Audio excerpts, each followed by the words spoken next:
Vamos lá, pessoal. Professor Alex Naldo, conforme combinado, vamos para a resolução das questões escolhidas.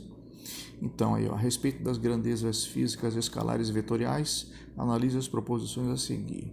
As escalares ficam perfeitamente definidas mediante um valor numérico acompanhado da respectiva unidade de medida. Isso é verdadeiro. As unidades de medidas que são escalares, elas não precisam de orientação espacial, não precisam de direção nem sentido. Então, verdadeiro. 2.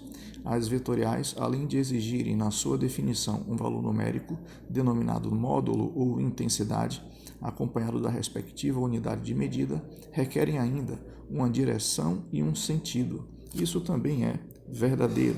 Veja que as grandezas vetoriais, elas precisam de direção e sentido para serem completamente entendidas.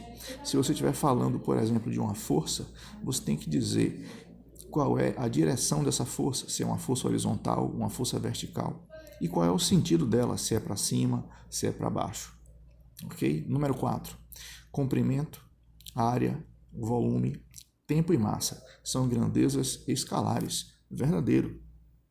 São grandezas que, para você falar sobre elas, depende apenas de uma quantidade e de uma unidade de medida. E veja que a operação de soma dessas grandezas se dá algebricamente. Então, 3 kg mais 5 kg, 8 kg. E você não precisa de mais nada. Não é uma operação geométrica. Você não precisa do ângulo, né, da direção.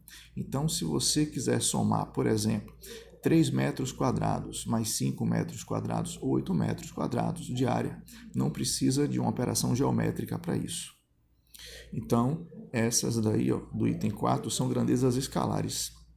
E deslocamento, velocidade, aceleração e força são grandezas vetoriais. Verdadeiro, porque essas dependem de orientação espacial, precisam de direção e sentido. A operação de soma de duas velocidades é uma operação vetorial. Lembre daquele caso do barco que quer atravessar um rio que tem correnteza. Apesar do barco, colocar o leme, que é o volante do barco, numa direção perpendicular às margens, mas devido à velocidade da correnteza, ele vai acabar fazendo a travessia na diagonal. Isso é soma de velocidades. Então, todos os itens aqui são verdadeiros. A soma de todos eles vai dar 15. Valeu? Obrigado.